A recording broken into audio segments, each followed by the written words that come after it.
Hello, this is Will Herald, the Energy Hunter with Akashic Intelligence, the original AI.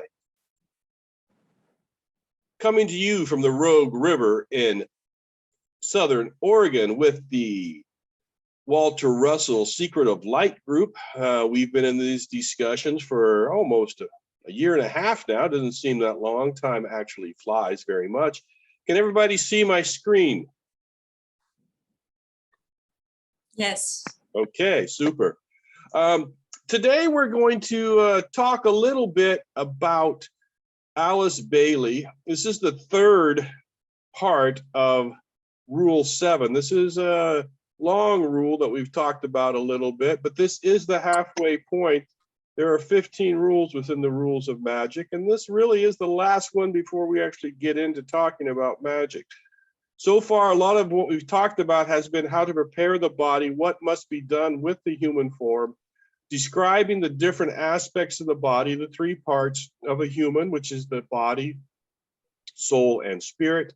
Also the different chakras and where we live within those chakras.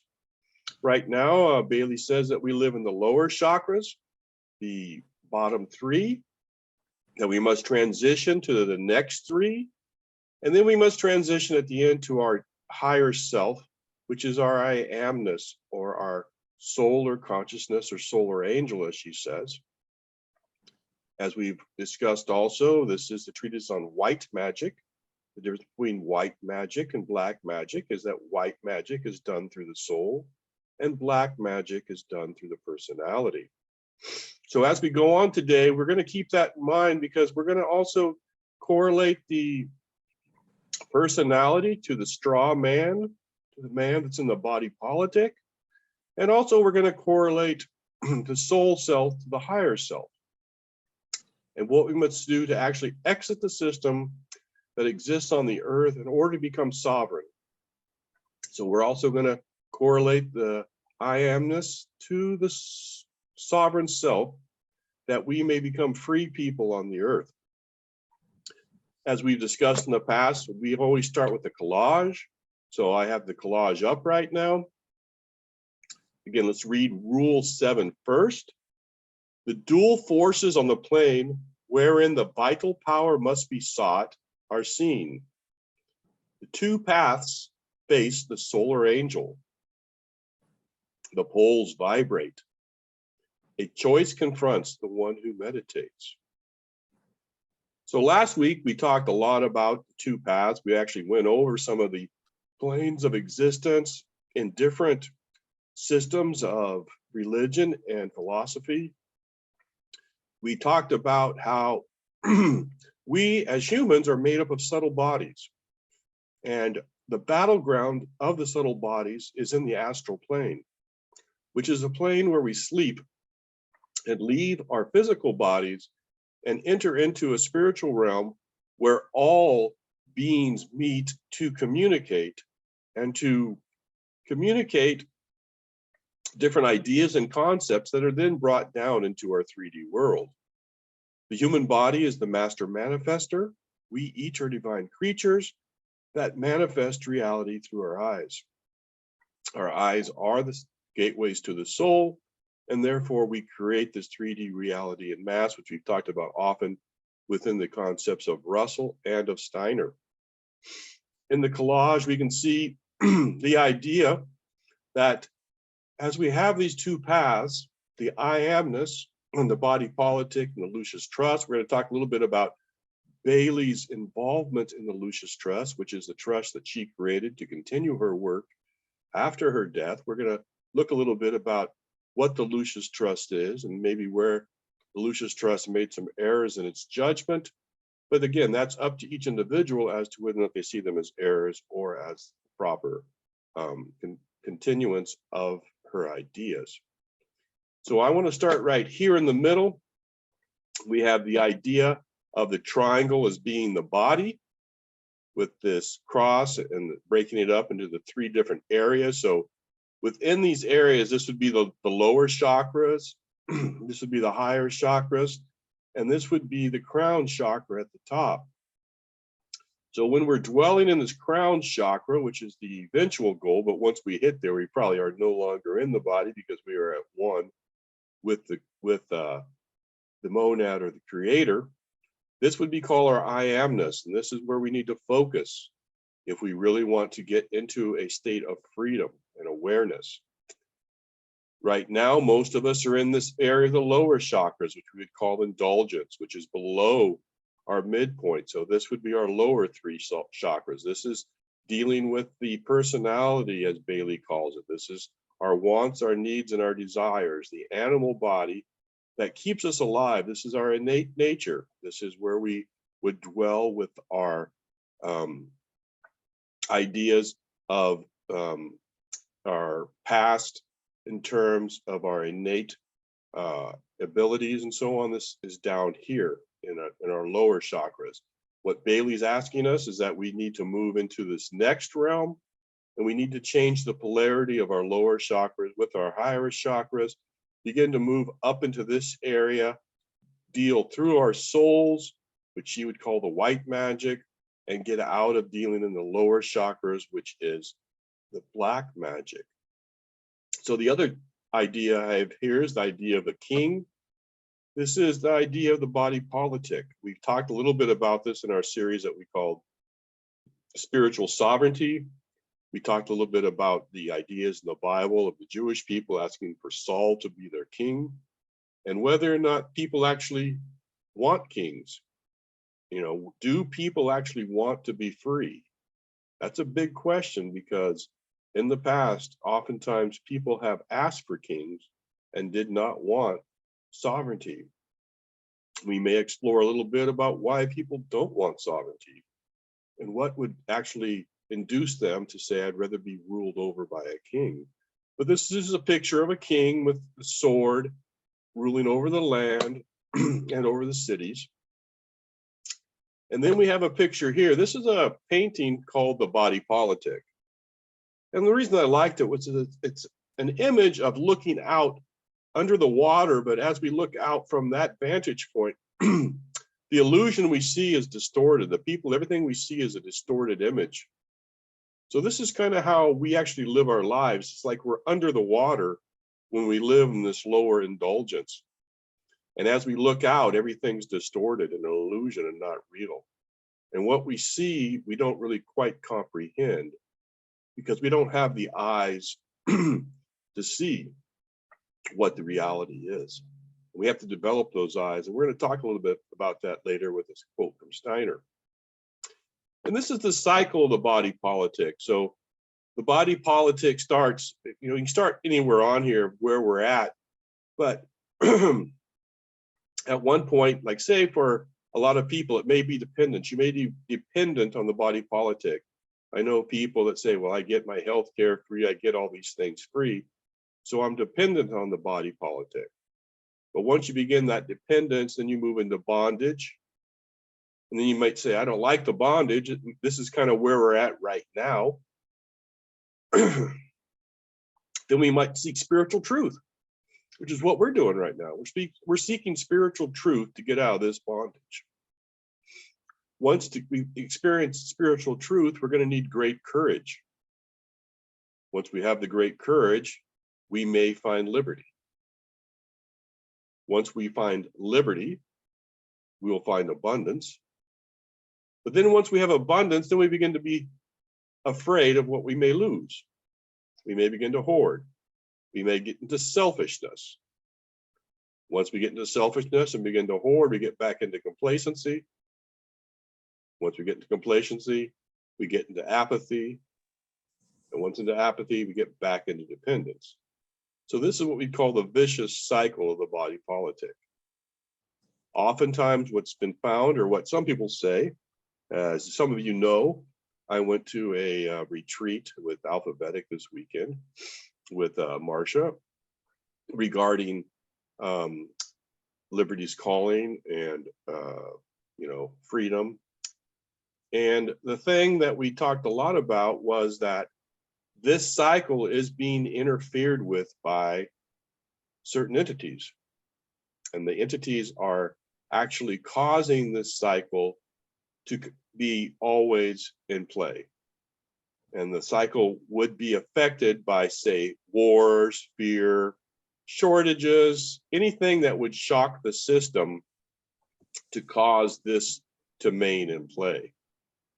So the idea that this is a systematic cycle is currently being looked at through and is being set in motion by computer systems that actually analyze this and actually see the result of the action on the body politic.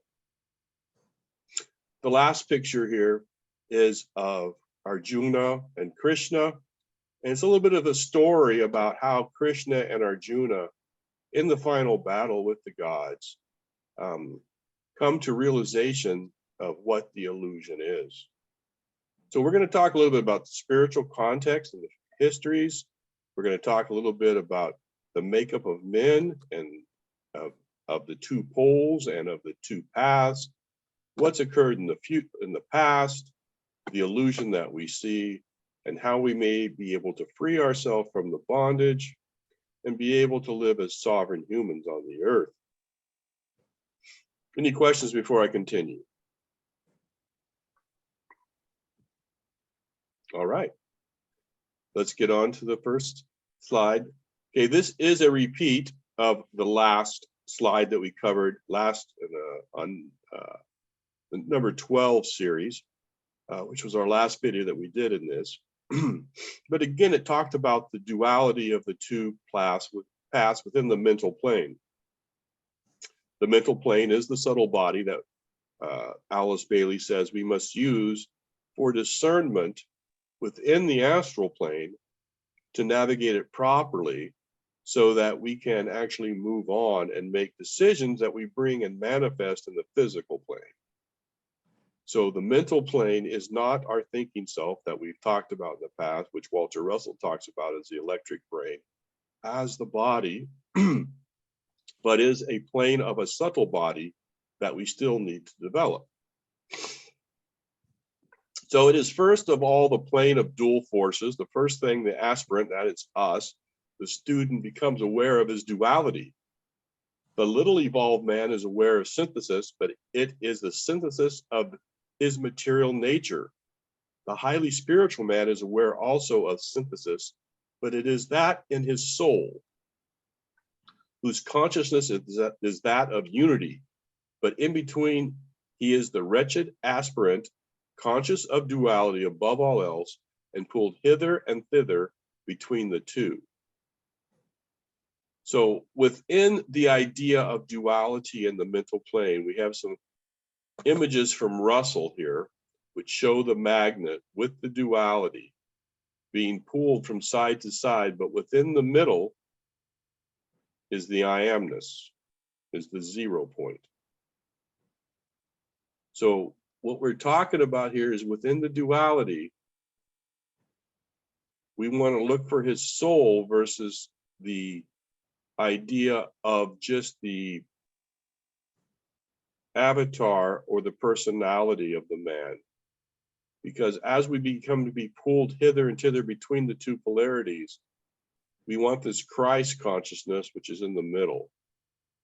And that Christ consciousness is what holds the tension between those two polarities. So I'm not going to go into this all the way because we did talk about it. If you really want to get into a lot of this, I suggest viewing the previous video, but I am going to just go over the areas that I underlined. So through the light, which he has discovered in himself, he becomes aware of the dark. So because we have the light, we become aware of the dark. Without the light, we wouldn't know the dark. Without the dark, we wouldn't know the light. We start with the light and then we know the dark. In the struggle is his divine will. So what we're saying here is we're all divine creations. We all know the divine and we have divine will. In contradiction is his selfish will. So our divine will would be our solar selves, the solar angel that Bailey talks about. His selfish will is the avatar or the personality, which is the innate self. which is that area that makes us the animal self. And we become aware that the two paths that are mentioned in our rule. One path leads back into dreary land of rebirth. So if we take the path of selfish will, that will lead us back into the cycle of the dreary land of rebirth. The other leads to the golden gate to the city of free souls. So these are very esoteric terms to the soul self and the personality or animal self that we call the physical versus the spiritual, or what, however you'd call that. But these actually relate to the two systems that are present here on Earth, called the public and the private. The public is a system of bondage, and the private is a system of sovereignty and freedom. And so we're going to examine those two systems also at the same time as we talk about these esoteric terms also. So on one path, he becomes proficient in black magic. That would be the path of the selfish will, black magic, which is only the developed powers of the personality, subordinated to the selfish purposes of man. The other is he subordinates his personality and exercises the magic of the white brotherhood, working always in light of the soul, with the soul in all forms. So as we begin to discuss this as private and public, and as white and black magic, and as soul and personality, I want you to begin to see the correlations between the current system in play on the earth and these esoteric ideas of soul and personality. Any questions before I move on? Okay. So we're going to continue with the mental plane. This is new from last week. So the mental plane continued. By the exercise of the two main weapons of the aspirant, discrimination and dispassion. So when we say discrimination, it's really discernment. It's, being able that once we're in the mental plane, and this is not the thinking plane, this is our subtle body of the mental plane. And dispassion means that we remove our emotional selves and begin to look at things in a more calm way, that we don't get fired up, we don't get excited, we don't begin to be involved with emotion, because emotions are what triggers certain areas within the other bodies that then will not make right decisions. It's often said that a combatant who gets his emotion involved loses the fight, because once we become emotionally involved in it, we no longer have the ability to make good discernment, and we no longer are concentrated on the mission, but we're really just involved in the emotion. So this was from Sun Tzu, the art of war. He also talks about that once the combatant gets involved in emotion, he loses the battle. The battle is lost. So he gains that quality which is called, in this rule, the vital power. Just as the eye is the instrument of choice in choosing the way of travel on the physical plane, and has besides a potency all its own, whereby it attracts and develops its own sign language, so a vital power is felt in the aspirant. The eventuality brings the third eye into activity, and so there is gained a potency and clear vision, which makes right choices and quick progress upon the way, a steady progression. So what we're talking about here is that we begin to develop supernatural organs in each plane. Just as we have eyes in the physical plane, we have spiritual eyes in the spiritual planes, and we have third eye within the mental plane in which we see all things. This is not a physical seeing, that's a different process. That's a process of the wave that Walter Russell talks about, that is a manifestation and a polarity in the 3D realm, but our physical eyes are of no use in the astral plane. What we're seeing in our dreams, we are not seeing with our physical eyes, they are closed.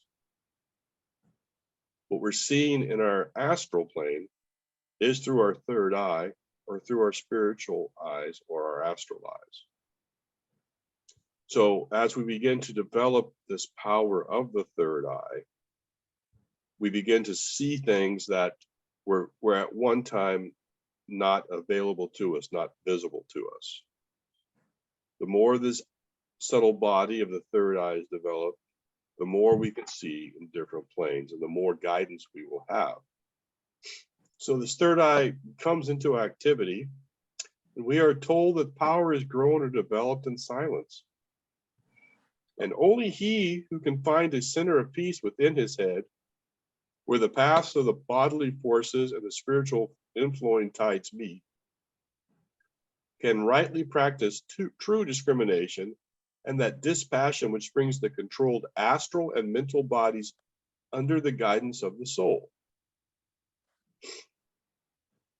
So here's a key point: in order to actually bring the astral and mental bodies under guidance of the soul, and that's through true discrimination, which I would say discernment, and that dispassion, where we remove the passion or the emotion that we often make decisions with, and begin to actually sit in calmness and peace within that meditation.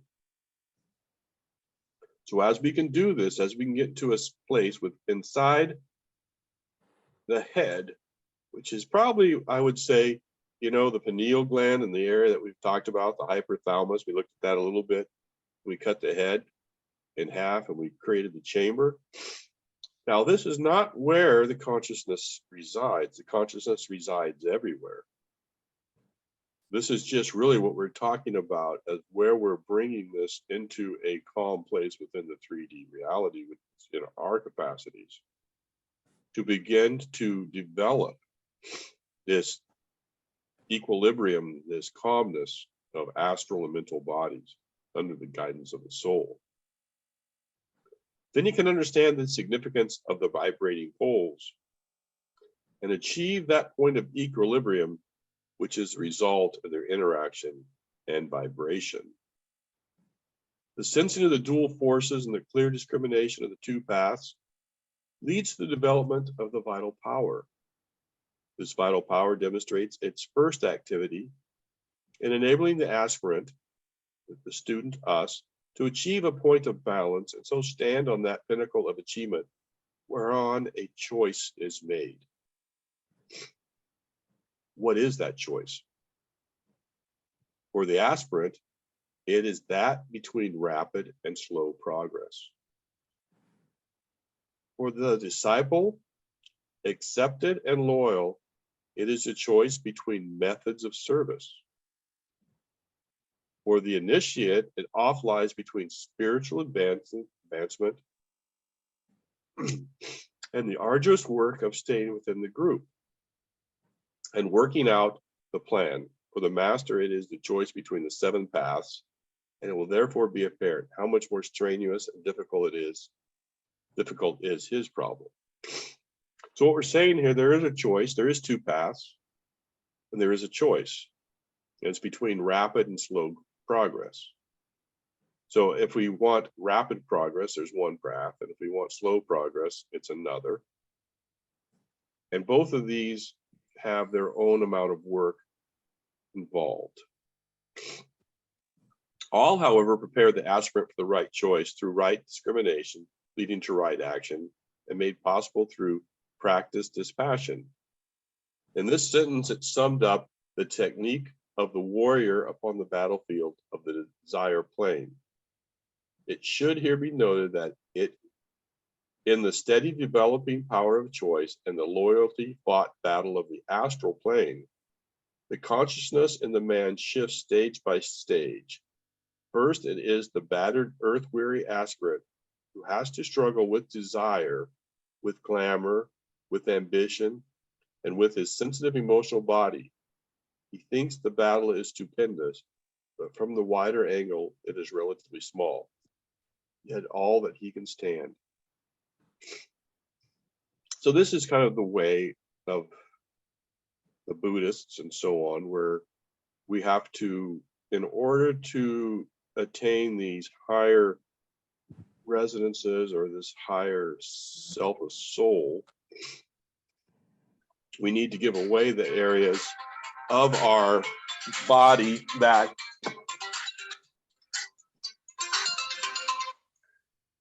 cause us to stay in the personality.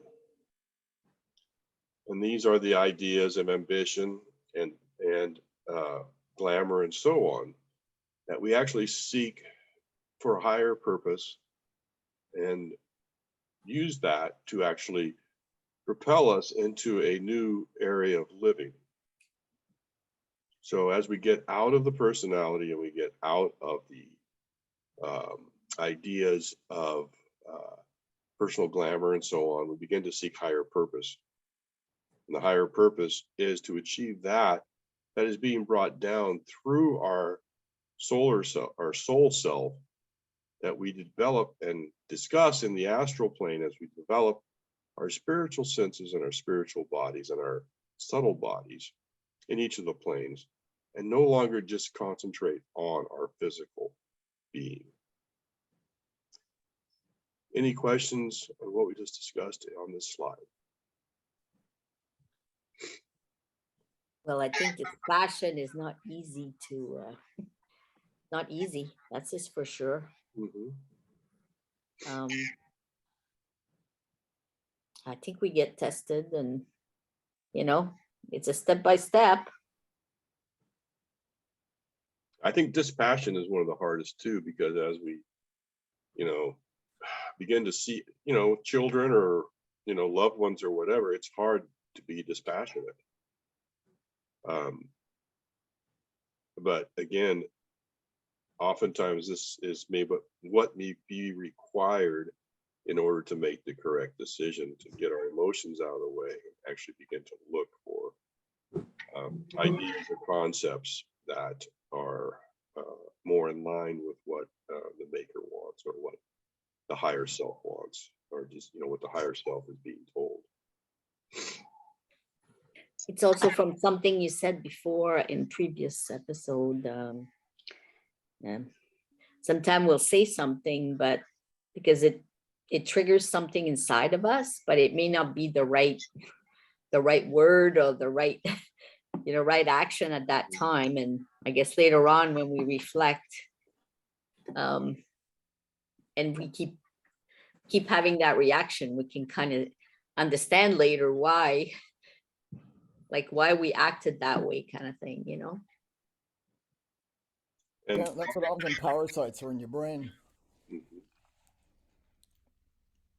And within this innate self, as our other bodies aren't as developed, they don't quite understand either, so they get triggered, and they're almost in a frustrated state of trying to comprehend and understand that. As we begin to move into the mental plane, we begin to bring that equilibrium and begin to bring those other bodies up to the same maturity as our current state of our physical body.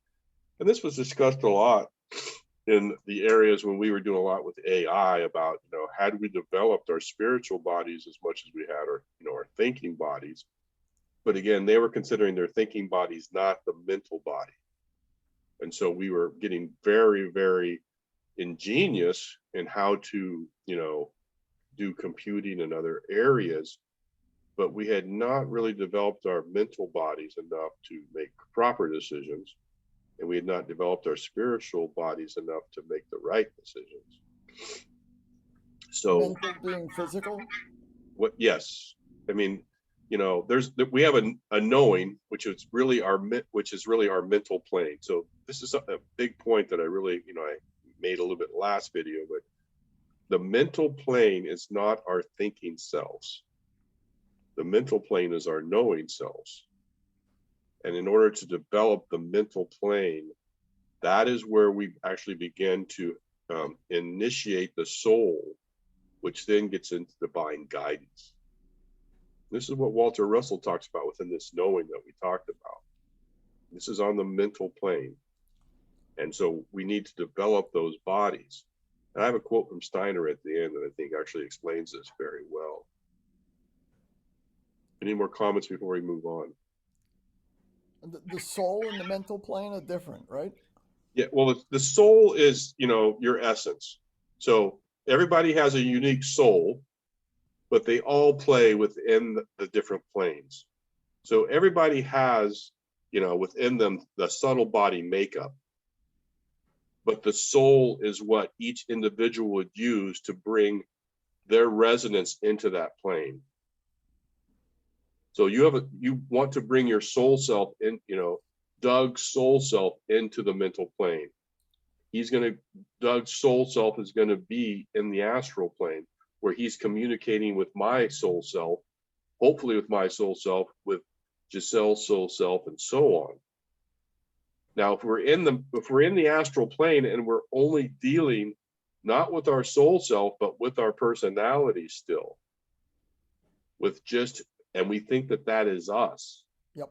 That is not us. That's where we have the fears, the nightmares, all these other things that come from the personality and not from the soul self.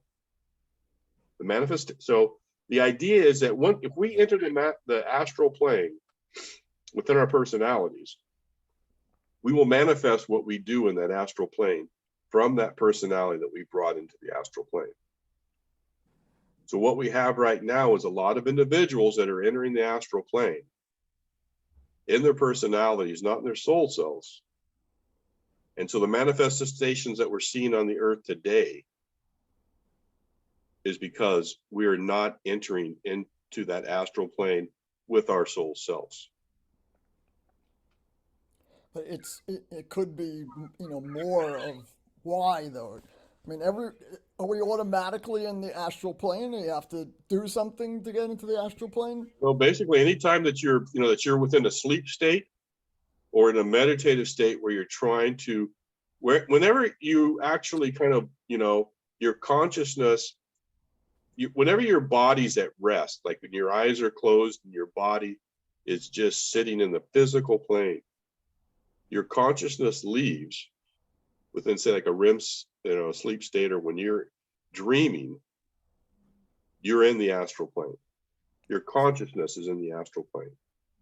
Your body's not active. You're not moving around. You're not spinning your consciousness on how to move, how to do something, right? You're in a sleep state. You're actually in the astral plane. That's So where how you're. do people? Then what were you just saying then? That there's people that are in the astral plane, but they're not using their soul; they're using the physical. Is that what you said, right? They're using their personality. What's the personality? It's not the physical. It's not part of the physical. Well, the personality is made up of the ideas that are encompassed in the personality. So their desires, their wants, their fears, all these, there's no fear in the soul self. So if you're having a dream where you're feeling fear, right?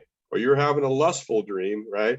If you have these dreams that are rooted in the personality, in the glamour, if you have a dream where you're, being ordained as a king and everyone's praising you, right? You're rooted in your personality in that dream in the astral plane. If you have a dream that's of a higher purpose, of more of a divine nature, you're in your soul self. You're actually manifesting through your soul, because each thing that you experience on the astral plane, you will bring into reality in the 3D plane. I'm just wondering, how do you then change it while you're sleeping? Well, you don't change it. You change it while you're conscious.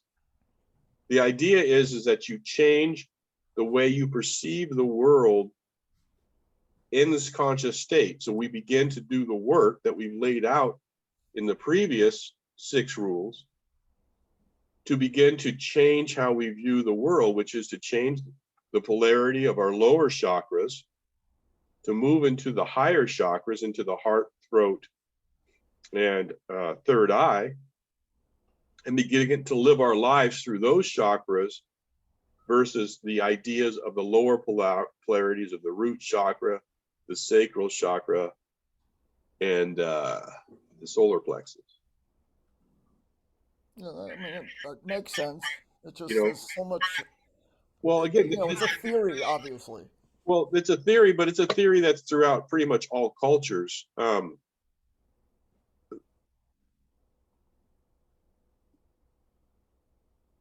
It's so the idea is that that's what this, but you have to realize that, we as people, especially if you were born, after the advent of the television, we've been so programmed to stay in our lower three chakras. Unquestionably. And that is the body politic, right? This is the system of control in the physical realm that we take into the 3D world every day after we experience it in our dreams at night. And so this controlling of our thoughts in the day to keep us out of our higher chakras is really what we call the trap or the control mechanism, the bondage that will keep us in the endless cycle of reincarnation. Because unless we actually go through the initiation and begin to develop these higher chakras, we will never be able to get to I amness, because that's the next step. And the I amness is when we actually begin to become one with the creator or with the divine.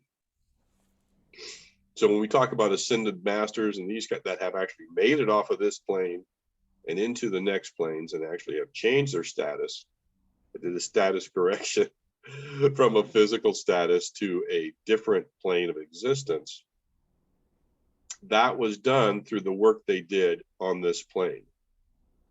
Well, but they weren't on this plane when they were, meditating, supposedly, though. That's the whole idea. Yeah, exactly. And you're beginning to develop those subtle bodies. But the problem is that most people don't even understand the subtle bodies, nor can they understand that they need to develop those aspects of themselves in order to actually operate in those other planes. Yeah, especially if there's some other entity that has gotten involved in this. Correct. And that's why I think it was, the previous rule, we talked about the battleground of the astral plane. Because every time we go into sleep or we go into daydreaming even, or we go into meditation, just because we meditate doesn't mean that we're meditating, on the right things or in the right source or the right purpose. Yep. We're, and right now, a lot of people are getting into this astral travel, right? And they're leaving their bodies. But the problem is that, if you're not aware of the journey you're taking, you're leaving behind your body, which can be occupied by other presences also when you leave.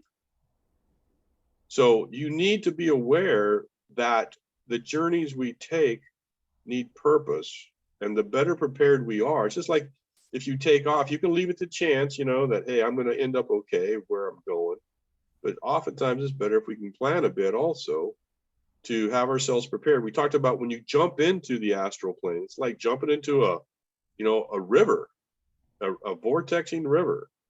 And if you're not prepared to jump into that in a proper way and actually use the mental plane to navigate, you will be tossed hither and thither, like I said earlier.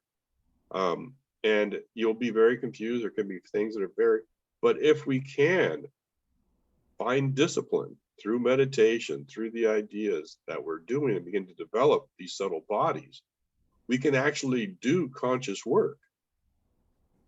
I think I said earlier that, my new saying is, instead of I'm going to bed, it's I'm going to work. Because the issue I see, though, is like it happens with 3-year-old babies. They have nightmares. 5-year-olds that are having nightmares. So but they, clearly yeah, but again, they are not of the age where they develop their other subtle bodies either. They're still, it's not like it's because we're sinful that we have bad dreams. It's because we haven't developed our bodies into an awareness that we can enter into the astral plane. Oh, but you're mixing two things now. You said something else, about what people are going into the astral plane with their physical self. And, but if a child, a 5-year-old gets into that, it may, burn them into that path for many, many years now. It can, unless they are actually, again, that's why we are doing this study. Like I've said, this study is a mystery school in a book. It's it's teaching us how to develop these other bodies. This is stuff that is not innate. Some of it's innate, like I had said, maybe if you get into it, but even a baby can have bad experience in the physical at the birth, right? In the birth canal, prior to the birth, with it while it's in the mother's stomach. What emotions is a mother experiencing? So a child that comes into this earth is not a clean slate. They've already had experiences in the 3D realm. But how soon can this type of instruction be given to children? Or I would think it could be done pretty early, based upon the experiences of the mother and the environment it's in. But once the child comes out, is it watching TV? Is it playing on an iPad? What's it doing? And then once it gets to an age of being able, which I think is 6 or 7, to be able to begin to read, or to be able to, I wouldn't say read, but be able to begin to understand the ideas of when this can be brought in. I mean, I'm 60, right? And I'm just learning this stuff. The sooner that we could learn it, the sooner that we can experience it, the sooner that we can grasp it, the more, beneficial our life's purpose may be for the entire world and mankind as a whole, because we will begin to manifest, and our ability to manifest in the 3D through the soul will be much greater. I just have this. I won't say it again, but I have. It's possible that sometimes you have to get rid of something before you can even get in. Mm-hmm. Is a thought I have. Like, if the door's locked and you keep trying the handle, well, you need the fucking key. Mm-hmm. And so what we're trying to give here is the key to get into the doors. And the key is to get to your solar self and begin to develop your subtle bodies. Right.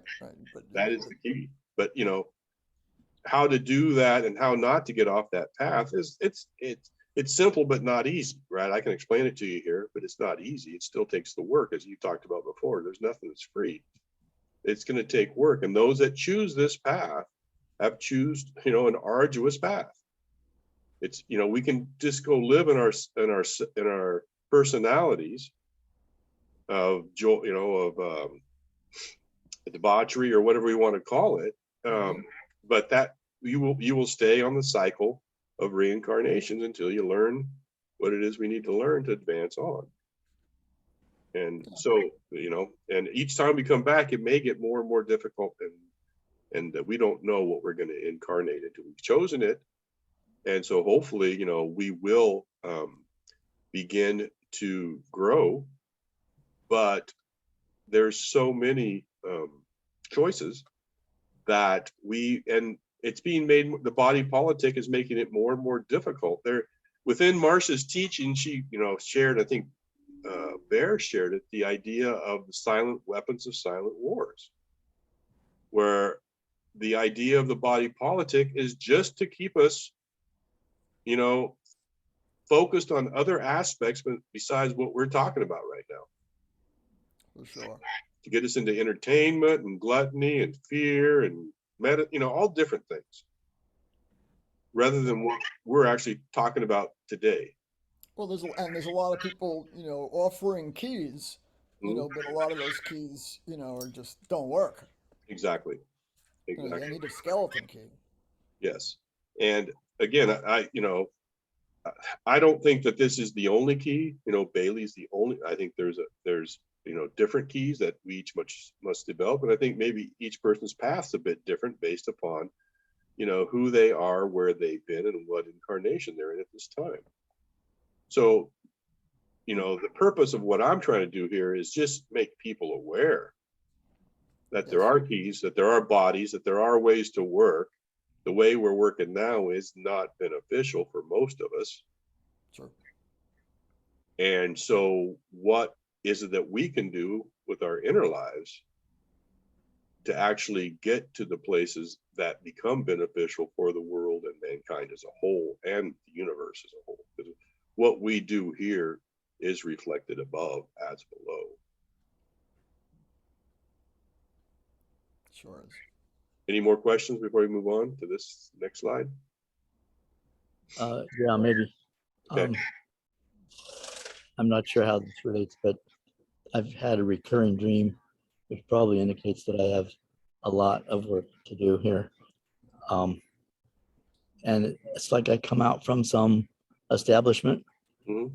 and I can't find my car where I parked it. And this has happened in different scenarios. And I don't know what it means. I guess it taps into a fear. Mhm. Well, no, So- it's climate change. It's all about climate change. You're using the wrong kind of car. I mean, come on, it's obvious, isn't it? You got to get an electric car. Yeah, Um, whatever. what I would So- say is just, be sure that you stay aware, right? If this happens all the time, there's a couple of things you can do. One is that when you leave your car, take a picture of it, Right. where it's at. So, I do that when I'm in big parking lots, right? Yeah. And if it becomes an issue, and I think the more you actually begin to focus your intention on when you leave the car, Yeah. the But these more, are just dreams. These are just dreams. yeah. Yeah. But you have dreams of that. Oh, so you have a dream. It's not the reality. Right, No, a dream. dream. Oh, okay. It was a reality once, and that is because I hadn't put the parking brake on and the car rolled down a hill. And I went, where did it go? Who took it? So within the dream, you come out and you can't find. Yeah. So Yeah. this Whatever. is the idea that you have lost your way home, I guess, when you get out. You've Yeah, lost- I don't know where to go on from here. Yeah, I'm stuck. um, I would begin to journal a little bit about that. Have you been journaling those dreams? I know you journal quite a bit, Yeah, a little bit. Mhm.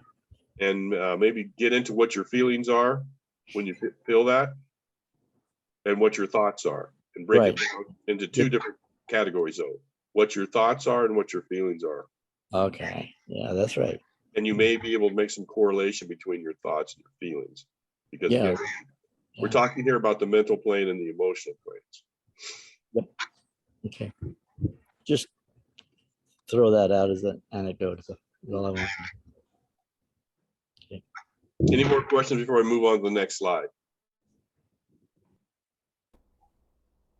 All right. So the mental plane continued. Later, it is the experience. Will, Yes. sorry. Matthew had his hands up. Oh, sorry, Matthew. I didn't see you. No, that's okay. I wasn't sure if my microphone is working. Can you hear me? Yes. Oh, I can- wonderful. I heard something while you were talking about this page that was very important, I think. If I Okay. understand you correctly, it is the soul that informs the mental plane. And that means the knowing that takes place in the mental plane is informed by the soul. What you're doing is you're always trying. Your soul is always in action. So your soul is the common thread. Mhm. And you have two aspects to Matthew. One is your soul self, your higher self, and one is Matthew, the personality. Yes. As you go into these different planes, you can take either Matthew, the personality, or Matthew, the higher self. Yes. So your soul is acting through the mental plane. Your lower self, your personality, will probably never actually actuate the mental plane. No, but that is not what I meant. You spoke about that on the mental plane, there is a knowing. Yes, the knowing. And I was wondering if that knowing then is informed or Mhm. downloaded from the soul part. Yes, correct. Yes. And when we bring in our personality, then we basically block that. Correct. Okay, that's good. But then I'm interested in what you mentioned about why we are studying this. I think most of us are somehow drawn into it. We don't know why, maybe. but we just make humble steps and we will see where it leads us to. And I think if we can stay humble, then eventually we will have that possibility to keep out the personality so that we can be informed about the purpose of this path. Mhm. But if we go into it because, for example, we want to do good, and I think a lot of people who start studying this, they want to do good for the world or for this realm or this universe, then the personality is already brought into it Mhm. because you come with a preset goal and then you're blocking your path already. Mhm. I think it's very important to keep that in mind. Mhm. Yes. And I would relate this to within the Lord of the Rings tale. Frodo tries to give the ring to Galadriel, and she says, you know, if I take this in meaning to be good, I would become the most, you know, despicable queen that you would ever want to have, you know, because she would take it wanting to do good, because her personality would still be involved, because, you know, that's the idea that once we have something of great power like this, that we actually can live through the soul, that the essence that comes through is the essence of, you know, the higher self, which is connected directly to source. Yeah, that is where this passion comes in. Yeah. I think it's not a problem that we feel emotions. It's about that we are very humble about them and try not to let our daily lives be led by it, but we Correct. can still experience and okay. Yes. And I, like I said, and this is this disconnect between, you know, because Steiner's going to later say that, you know, if, you know, the Bible says that in the end of times, men will, you know, become dispassionate for one another. And I don't think, you know, that that's what we're really talking about here is, you know, emotion and dispassion for one another. It's really the idea that rage and anger and lust and these emotions, actually, you know, these type of emotions are what drive us to decisions, fear, and so on. So, Yeah, but dispassion is not indifference. It's correct. not like we don't care. Correct. I think that's Yeah. a great distinction that you just made. That is exactly what I'm trying to say. So that's not the concept. The concept is that our emotional body's not making the decisions, right? Yeah, it's not in the driving seat. It's not. It's Driver's seat. exactly. We're moving up into the mental plane to make these decisions, and Okay. yeah, and like I said earlier, when you do one of the, you know, videos I've done on the archetype ruler that Ibrahim Karim created within the biogeometry, and then we go through the different planes that most people's issues that we find with the dis-ease resides in the mental plane for the most part, because this is where the conflict occurs, because we have not developed the mental plane sufficiently to actually make these decisions, and that's where a lot of conflicts occur. And that's what's causing a lot of our dis-ease within our physical bodies as we bring that down. Yeah, it's the same as with the energy body and things like that. It's been said that our physical problems, they start in the energy body already.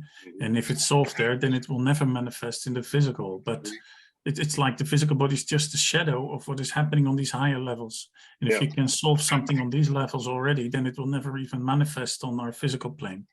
And that's it can also be solved because of that. You can also solve problems on that level. Correct.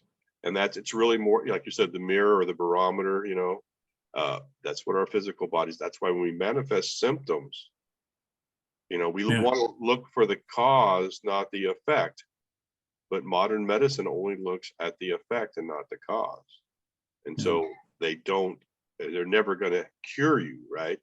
There's no cure. There's only an appeasement of the symptom. Yeah, that's why I think that New German medicine, for example, is just a modern medical version of basically shamanism. The understanding of that it happens all on the higher levels. Like the subconscious also is, I guess, the same thing.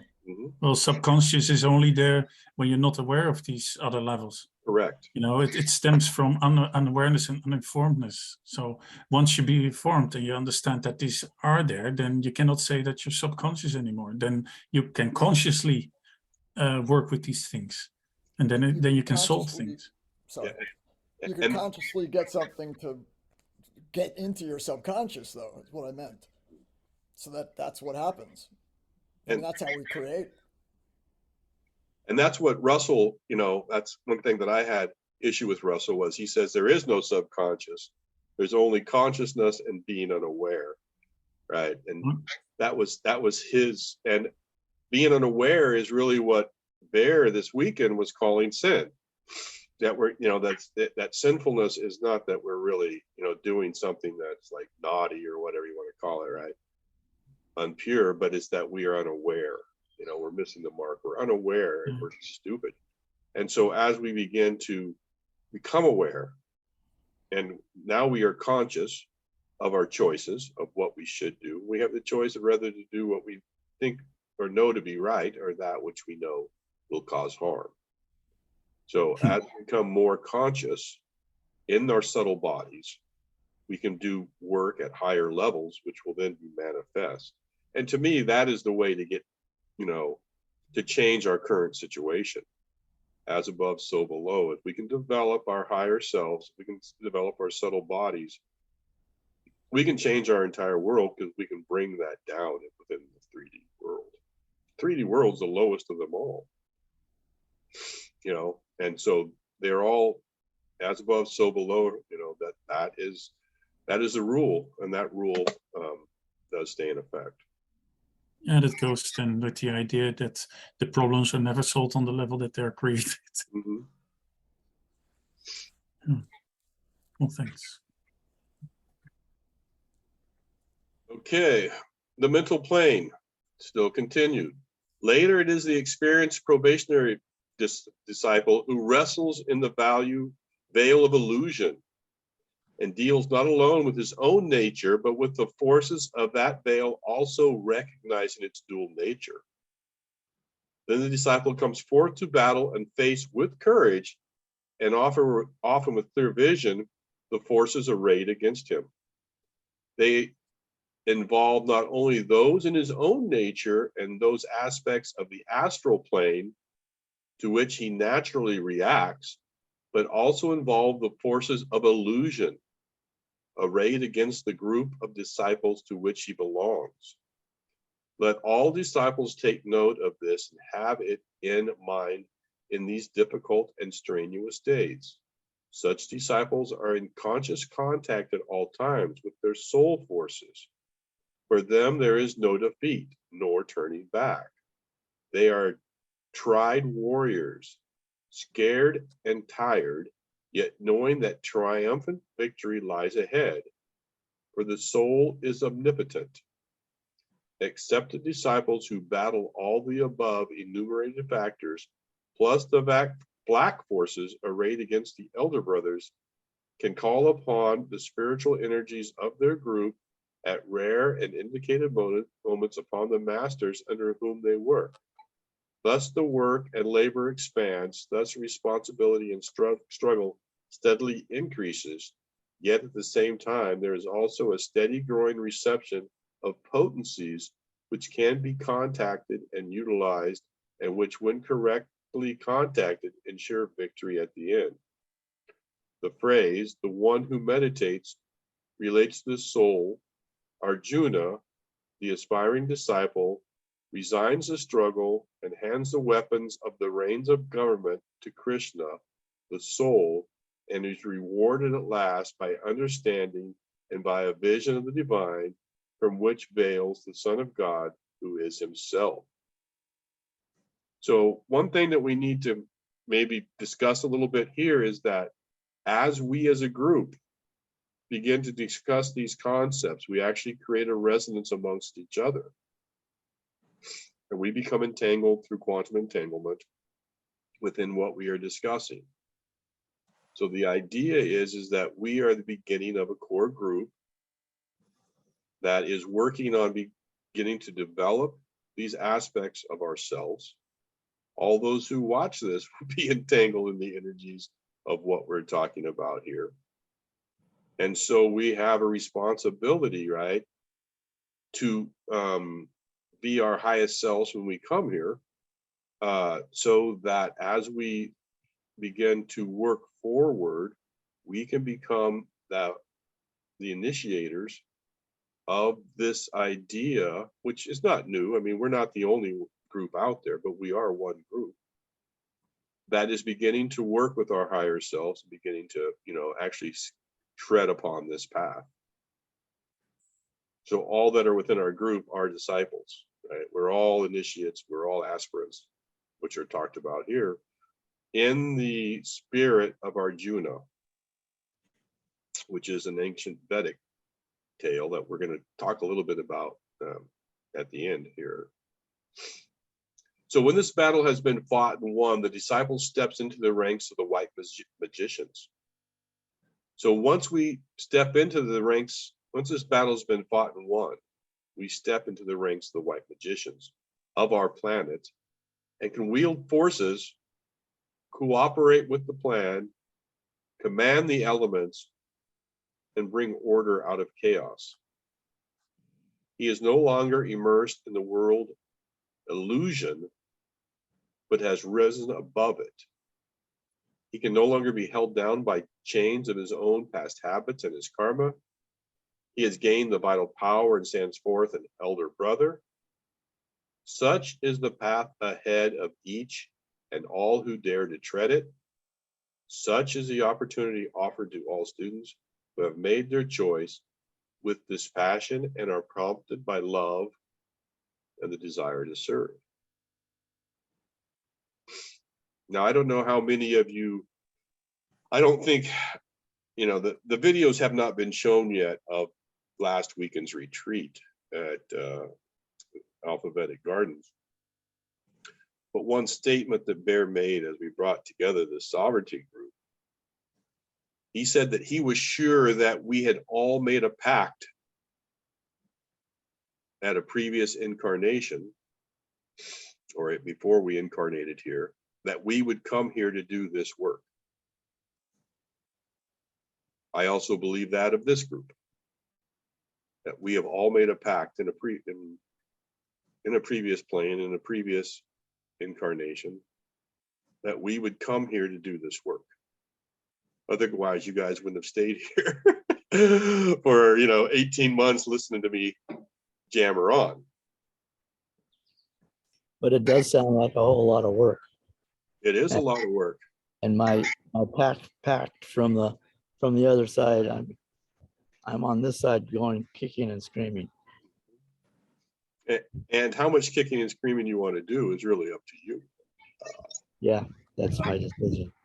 The path of acceptance is easier, and the path of growth. I think all growth comes with some pain. Sure. So the idea is that as we begin to discover these different aspects of our soul journey of the ideas that have been put forth,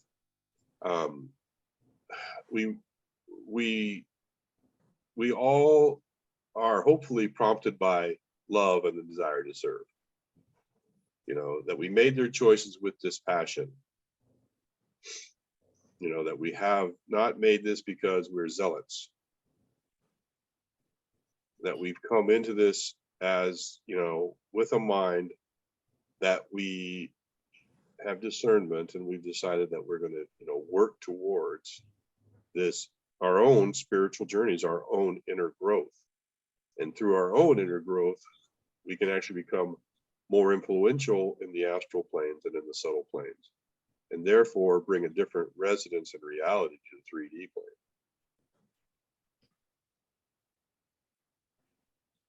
By the way, I just saw today an email that posted a link to a summary of your weekend, Mm-hmm. and I went there. This page has been taken down. So they're onto something. Okay. Well, again, I don't know, who the email is from or what site it was, but Where was the link? But Where was the site that it went to? I don't remember. I just looked at it. and now I forgot.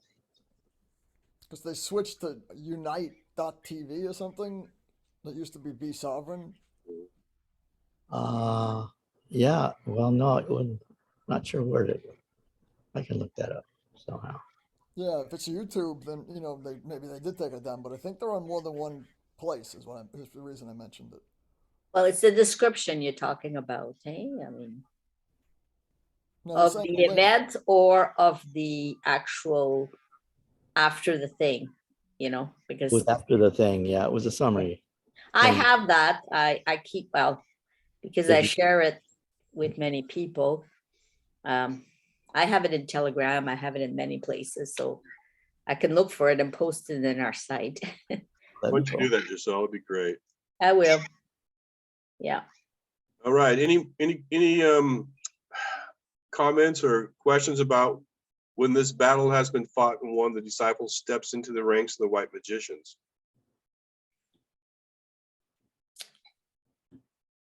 This is the part that is about discernment, isn't it? Mm-hmm.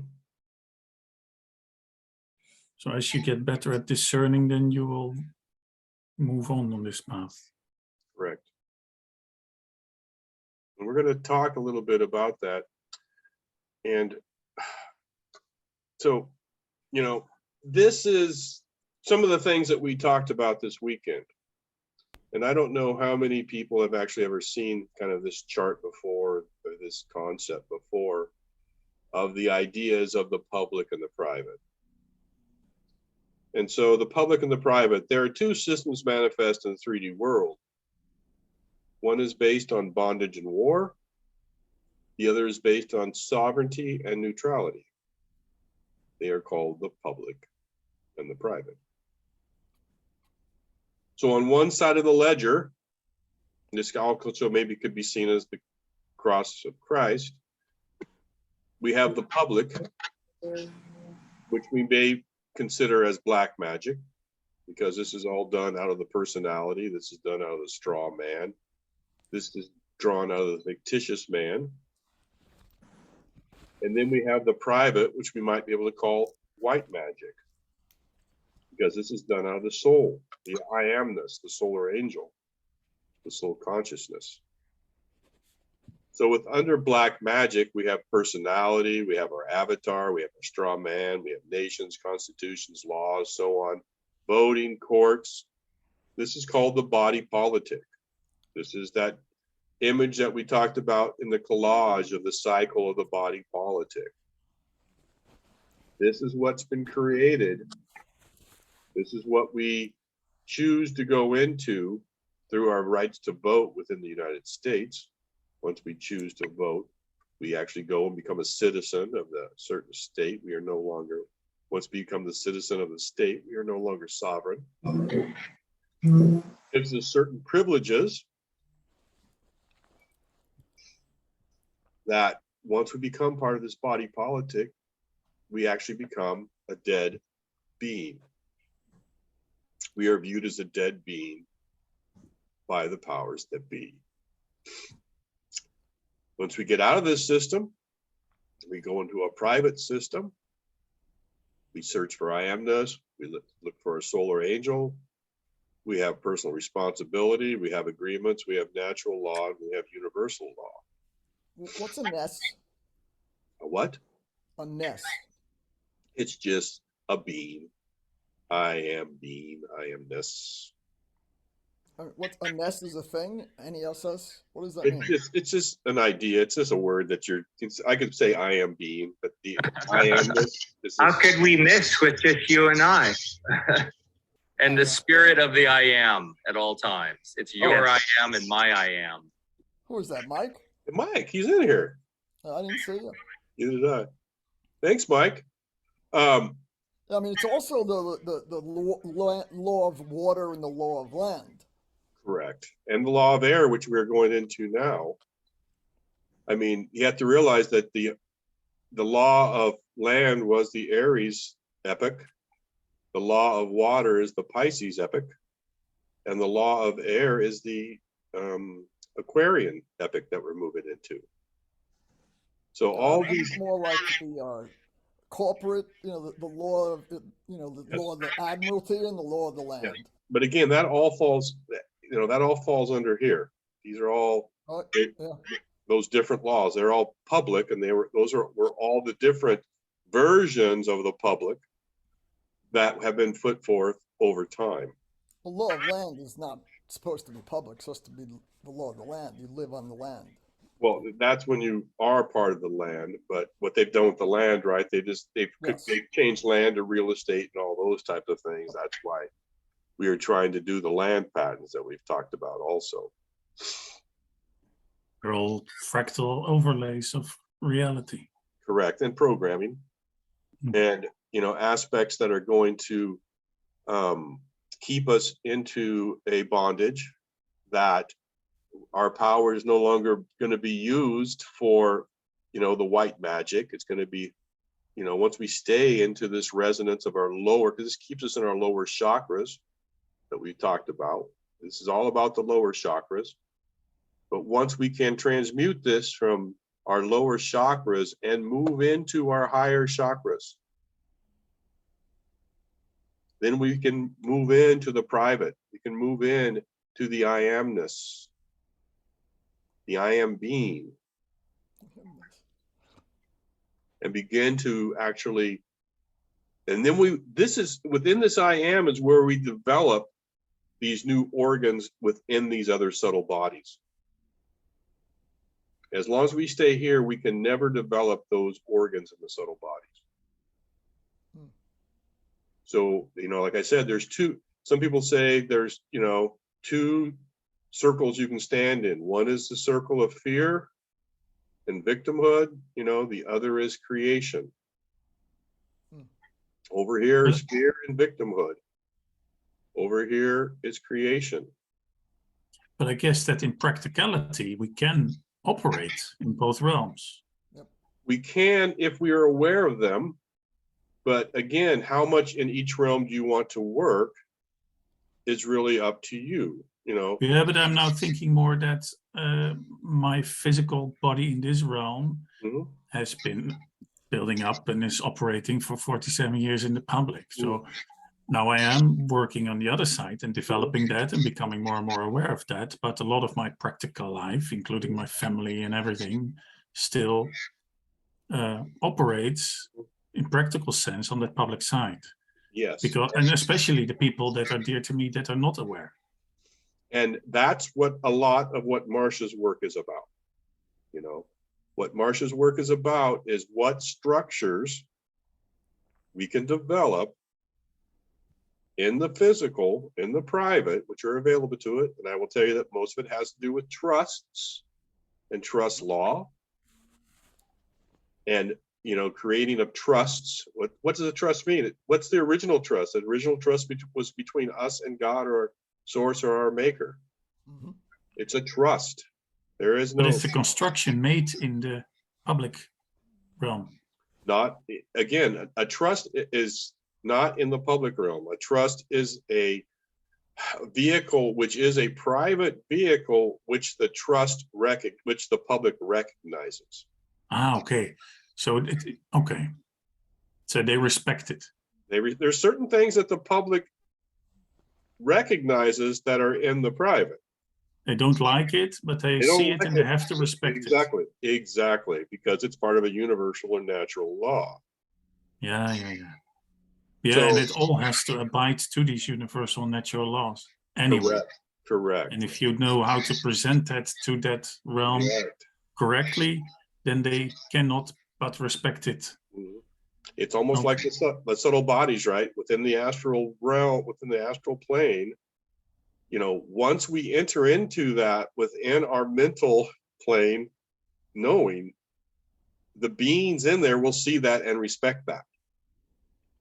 If we enter in even our physical body starts to respect and follow. Correct. The public also have bullets, and they go through the private, right through you. Well, it all depends. That you can again, I don't want to get too esoteric, and you can live in fear. You can live over here all you want with bullets and bombs and all that kind of stuff. That's fine. You can live there. It's not But necessarily fear, though, to protect. well, again, yeah, if you die, you can go Okay. back, right? Yeah. What? It's not fear to be over here. Oh no, I said it's not fear to protect yourself from the public. Well, again, you can protect yourself. Okay. Again, you are neutral though. You over here, you're living in neutrality, Mhm. which means that you're not an aggressor. So whatever they want to do, you don't fight back with them, you know, unless they like come on to once you're a sovereign on your land, you now have different rights than when you're in their realm. When you're in their realm, Anarchy. well, again, it's not anarchy because you're sovereign within yourself. Anarchy's good. I'm not going to say good or bad. What I'm Well, going to anarchy is that you won't do anything to anyone else, but Yeah. you'll protect yourself. exactly, and that's when you're living in a private and you're I am this all of this type of it. When you're living on this side of the ledger, right on this side of the ledger, then you are now neutral and you are sovereign. It's the art of peace. Yes, the art of peace, exactly. And so this is a lot of what we covered. Now, again, you know, Marcia gets into it much more in her sovereignty by design, you know, series, which you know, I have a link to that later. I'm not going to get into a lot. Right now, I'm just kind of covering what we talked about and how that relates to, you know, the ideas of the soul self and the private self and how that actually manifests in the 3D. So these concepts are both being seen, you know, within our esoteric self, but they also have a practical application in the 3D earth plane that we're on right now. So any questions about the ideas of public and private, black magic, white magic, how this relates to Bailey and the ideas of soul and personality? I think when we're connected, when we working on this, like being more in the I am, as it's portrayed here, and as we're studying and how we're trying, then we make better decision. We come from a higher knowing, and even this thing about the land, okay. It's like you said before, like they took the land and made it real estate and all this stuff, but we don't own anything on this land. I mean, we are placed here for a period of time and we don't bring it with us. Okay. And we have to leave it better than when we came back, you know, and when we come back, you know, hopefully we'll do better next time. And then eventually we can be out of this loop. But so when I think of the land, I think of us being the land, you know. I don't know. I mean, because, you know, we have lots of people that are more from the, you know, if you like, from the law side, or some people are more from, they are more teachers, you know what I mean? So you've got like a whole bunch of stuff here, you know. I think in every profession or everything, there are, you know, there were better ways that we were, I guess, operating before. And now, you know, before a certain number of years or centuries, and now we're just rediscovering that something has happened and we need to address it now that we have more knowledge, or we're more focused on the knowing, or we got beaten up enough. We've realized we have to take a higher path, because it's yeah, I think we can do it. I think by creativity kind of thing. That's what I see. This private thing, I don't see it as oh, I'm going to go in some society somewhere. I'm going to do it where I am. Correct. For me anyway.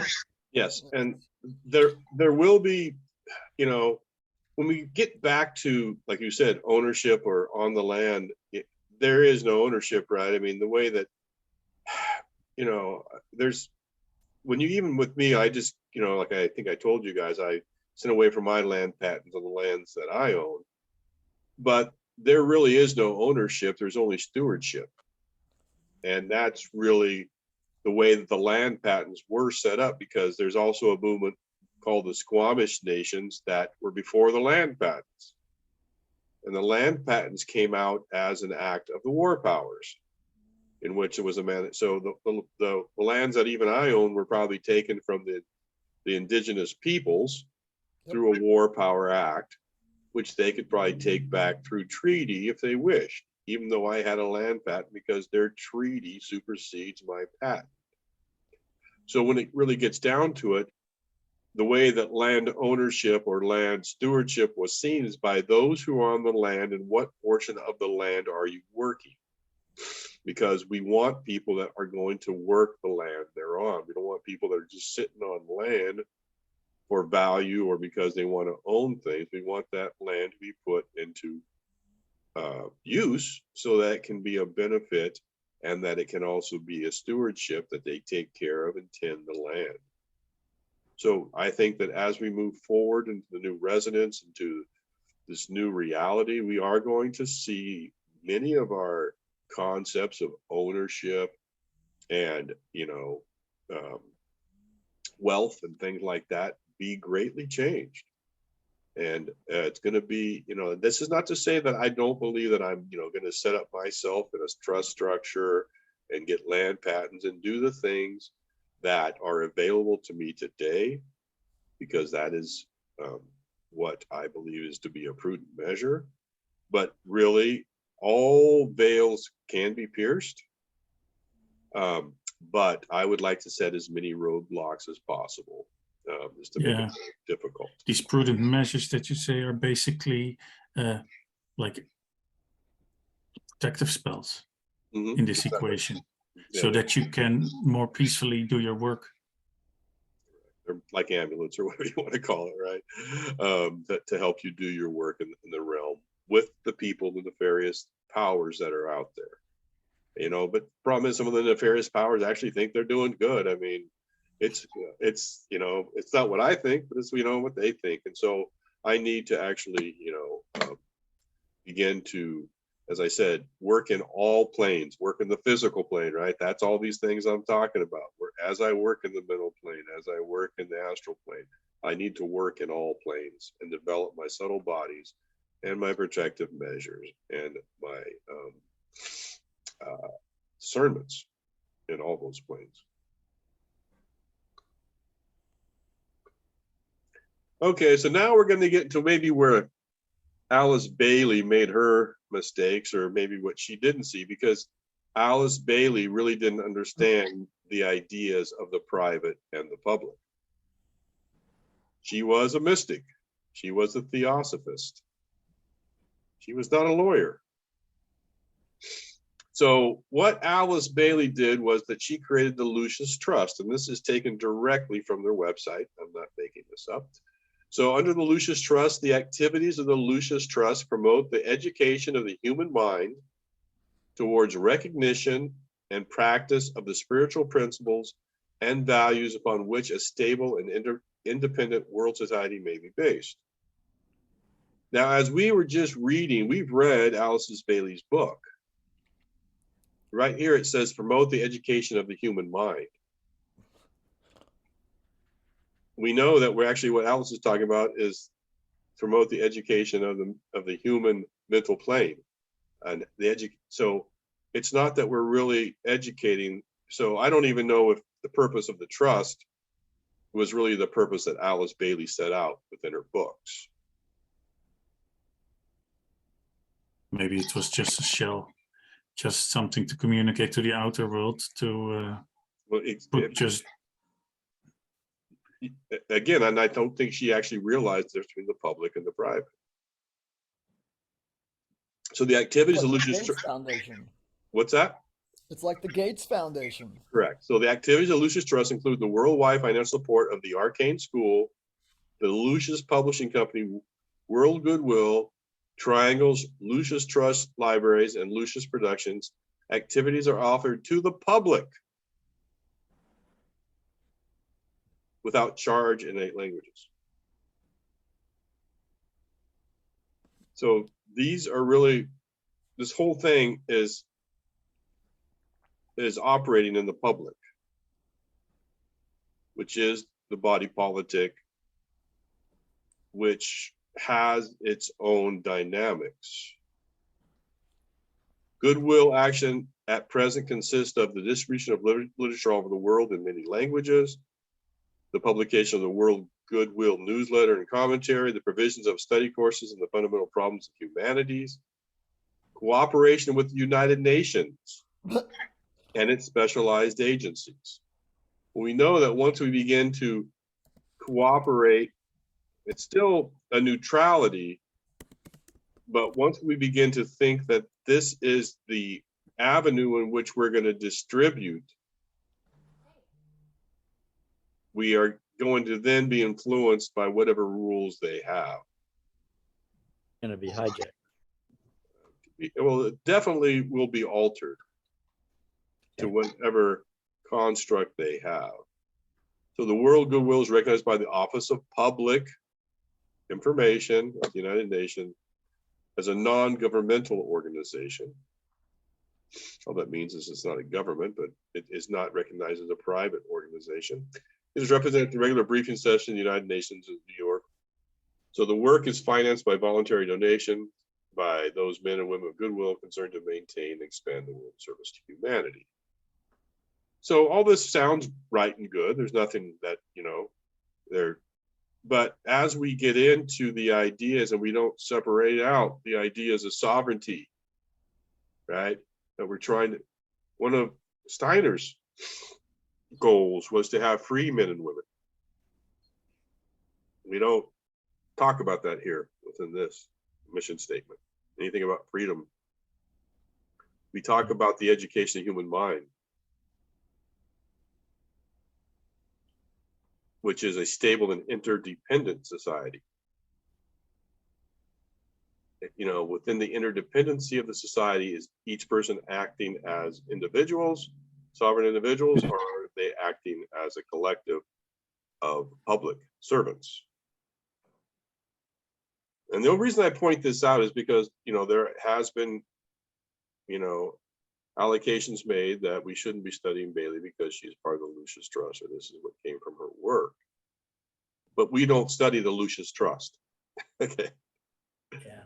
We are looking at her work as what she did, not how she or her followers or her dependents later decided to use her work. Gates and WEF actually are part of the Lucis Trust now. Correct. And so what I'm trying to point out here is that's why I actually brought forth the public and the private concepts I did earlier.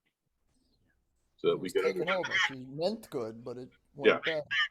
And this is even when she makes the admonitions in her study about, what we have. Well, when we start working with large organizations, the United, how much vanity is involved with that? Or do we just think that, and not to say that it's not good. Our new world is going to be much different, I think. I don't know if we're going to work with United Nations and get all involved in, those concepts. We may, because again, I don't know what as far as I know, the private is a set of individuals that would form loosely confederacies, not United Nations. But again, that's what we as creators, and as what Bear talked about this weekend, as those that came together in the group that he set up, which he's going to set a mastermind group up, are going to create going forward. What does this new society world look like that we are going to create? How will it function?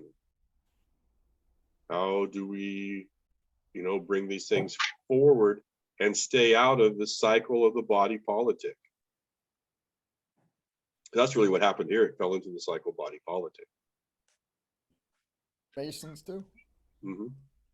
So as we move forward, that's one thing I'd like you all to think about is what are we going to manifest? How does that look like?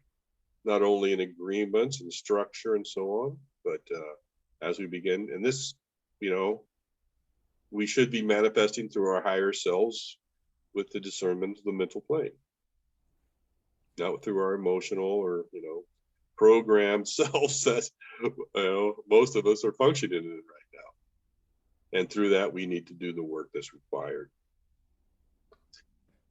So, you know, I wanted to bring this forth because it was discussed. It was talked about Krishna and Arjuna, and how, you know, Arjuna handed the reins of government over to Krishna. What does that mean? He turned the weapons and the reins of government over to Krishna, higher self. Does that mean that he transferred the reins of power from the public to the private? Did he transfer them from the avatar of illusion to the He higher started to reign with wisdom. of I amness? Let's just read a little bit of the story. This dramatic scene, which is this scene here, right? This scene here, right? These scenes. In the Mahabharata, becomes the occasion for the dialogue of the Bhagavad Gita, where Krishna explains to the hero the importance of doing one's duty, dharma, in accordance with right action, karma, as dictated by the natural order of the universe. Arjuna must fight, Krishna says, because his choices made by all involved have brought everyone to this moment, and all must now act in accordance with those choices. By refusing to fight, Arjuna is rejecting his purpose in life and further denying the truth of existence by claiming that people will be killed when in fact there is no such thing as death. The body may cease to function, but the soul is immortal. In discussing immortality, Krishna reveals himself as Brahma, the source of all existence and existence itself. Krishna revelation astounds Arjuna, but he, like any mortal, cannot remain in that state of pure reality and must retreat back into the world of illusion and doubt. He has come to accept as true. Even so, through Krishna's further efforts, Arjuna comes to understand that the reality he has been responding to throughout his life has not been true reality, but only a shadow and illusion. So this is a very, very old story. And Arjuna, at that time, realized that the life he had been responding to throughout his life had not been true reality, but only a shadow and illusion. Today, thousands of years later, we are still responding to shadow and illusion.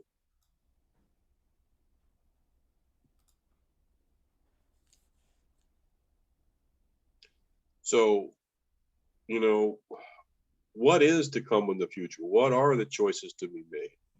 What are we going to look at as we go forward?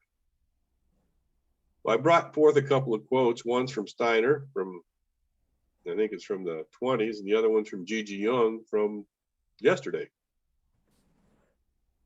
Steiner quote says, just as in the body, eye and ear develops as organs of perception.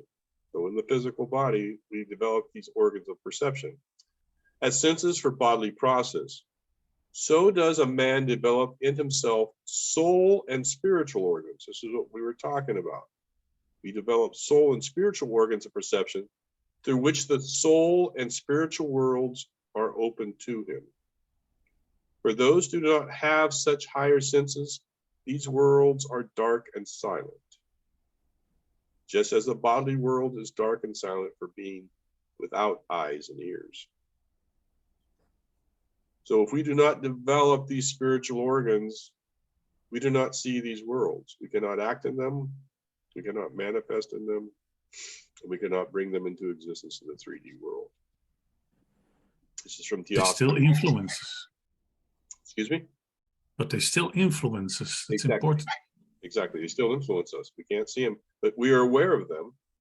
And that's a start, that we are aware that these other things are influencing us. So, but the idea is that we can actually begin to, as white magicians, begin to develop these spiritual organs through meditation, through intent, right? And through manifestation. In the Today, Gigi Young said, in the future of spirituality will be based on occult science and mystery science. We will move away from superstition and fear of interaction with spiritual beings. We will begin to embrace spirituality in a much more objective way. So what she's saying here is, as Rudolf Steiner said, we will begin to develop spiritual science. The ideas of dogma of religion, as set forth, will fall away, and we will no longer have fear of these interactions. Now, for me, what this gets into, there's often talks that for me, I am often romanticized about religious matters and dogmas and systems. And oftentimes I wonder if I'm a priest. And that's one thing that was talked about this weekend was, are we priests? But within the Christ realm and within the Melchizedek story, which Melchizedek was supposedly a previous incarnation of Christ, or Christ was a post-incarnation of Melchizedek, that's up to each person to decide. There are two sides to that coin. If we're priests, what are we priests of? Is that a religion that we are a priest of? Is that a some type of system that we're a priest of? Are we a priest of God? Or are we a sovereign? Because when Christ came into being, he was both supposedly priest and king. Just as Melchizedek was both priest and king. It depends on your definition of priest. Exactly. From what I think you mean that a priest is the one who is able to bridge the connection from our current worldly experience to that higher realm or godlike experience. But it doesn't have to mean that you have to be exclusive with that. You can teach other people also how to access it, but I'm not sure how you define it, the priest role. Well, for me, I don't even know if priest is as we know, is the right term. I mean, if we call a priest a conduit, if we call a priest, but for me, each person's incarnation or view is going to be separate based on who they are. So I don't know if it's really, for me, it's an idea of priest, or it's just a sovereign man standing under God. Mm. And this is where I don't know if we're going to move, within what Gigi's saying, we may be moving away from priests and moving more into sovereign men and women, and kind of begin to look at the current structure of reality, the current planes of existence, in more of an objective way than in a spiritual framework. And again, like I said, I don't know for sure, because I've always really enjoyed the spiritual framework. I've enjoyed the different systems. But with that come other connotations of hierarchies and different things. And so I don't know if what we're moving into now is going to be more the I amness, where there is parity on different planes, and we are sovereign men and women. Yeah, Brian. Well, Jesus was called a king, and he was also called a priest or a teacher. Mm-hmm. But he simply said he was to show us the way that we could all do the same that he had, which would be a sovereign white magician.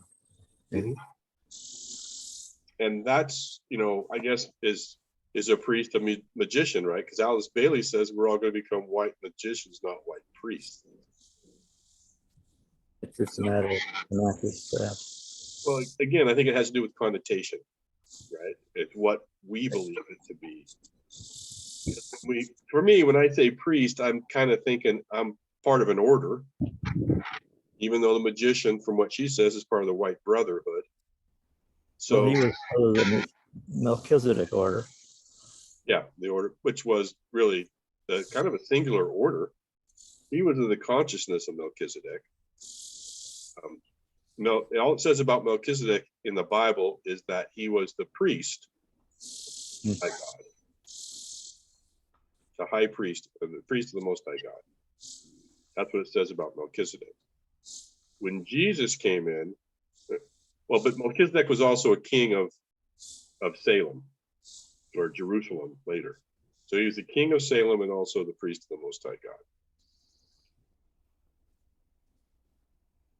So as we look forward, we may want to begin to kind of look at what our role is within this new paradigm. Are we priests? Are we kings? Are we magicians? Does it matter? Are we sovereign men and women? Are we both priest and king, as Jesus was? So for more information, any comments on that before I move on to wrapping up? For me, during these times, and especially having discovered Alpha Vedic a couple of years ago, I see it more like I'm seeing brothers and sisters, it's like family, because we recognize each other. So what used to be the old way of descendants is now a cross. So I see it more like a brotherhood kind of thing, and being able to recognize each other. And the priest thing, I never thought about it that way more. Yes, you had priests in the Catholic religion where I came from, but that was because we needed an intermediary, not from the Melchizedek thing, but more like, an intermediary to talk to God or talk to the divine. And now that we're starting to connect with our soul, we can be sovereign, we can be direct connection.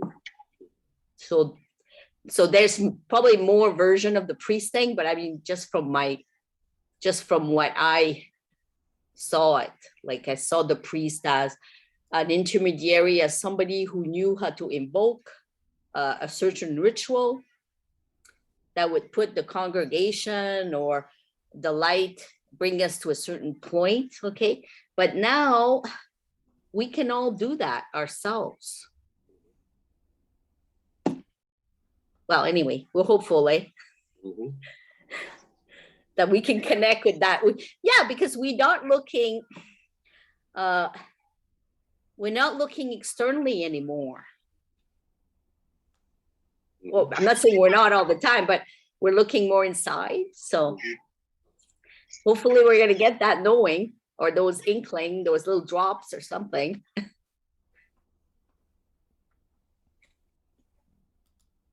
Anybody else before we wrap up here?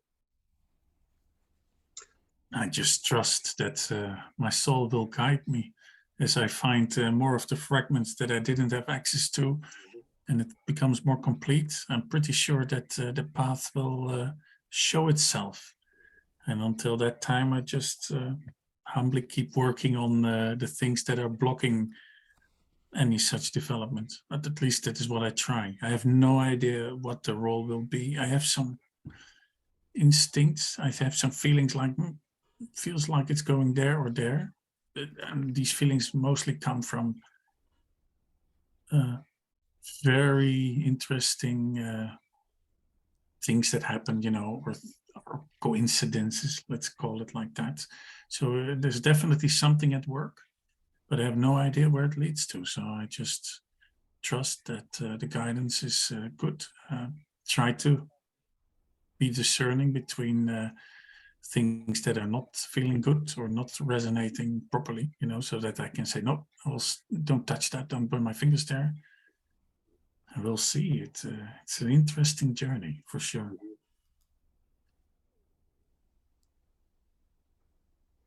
All righty. So if for anybody who wants more information on, the things we talked about with sovereignty, and Marcia has a great study plan on sovereign by design. You can go there by www.sovereignbydesign. I also know that Alphabetic within their co-op is going to have some of the footage from what was shared this weekend at Alphabetic Farms with Marcia on their Patreon site. So that's available also. I'm not going to get real deep into sovereignty on this channel, just because I'm more into what Steiner's talking about, which is the development of the spiritual organs. That's really where I want to focus this, and what, because as I went through this week at the retreat for sovereignty, I actually had to come up with what we would call my umbrella trust. And the umbrella trust will be Akashic intelligence. And it's going to really focus on the manifestation and transmutation of sacred energies into, our development of the human and all realms. So with that, we are at the halfway point in Alice Bailey, and I'm kind of want to take another little break here and maybe look at a different book from a different perspective. So what I'd like to do is actually look at this book here, which is Wilhelm Reich, Ether, God, and Devil. And it's going to actually I like that book.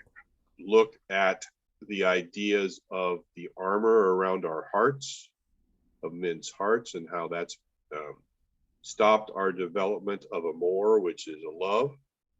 Because in my opinion, if we can't really solve that issue, we can't ever live through our hearts. And in order to manifest the white magic that we're looking to manifest coming forward in the next, in Rule 7 through 15, we're really going to need to manifest through our hearts and engage the heart. So it's a short book. It'll probably be maybe 4 weeks in this. And then we'll get back into Bailey and talk about manifestation as white magicians. So thank you all. Any ideas on going to Reich and studying that, or ideas before we close out here? All right. So this is Will Herald, the energy hunter with Akashic Intelligence, the original AI. Thank you all for joining. Thank you, Secret of Light Study Group, discussion group. Thank you so much for attending and spending the time. Thank you for all your comments and being engaged in the development of your subtle bodies.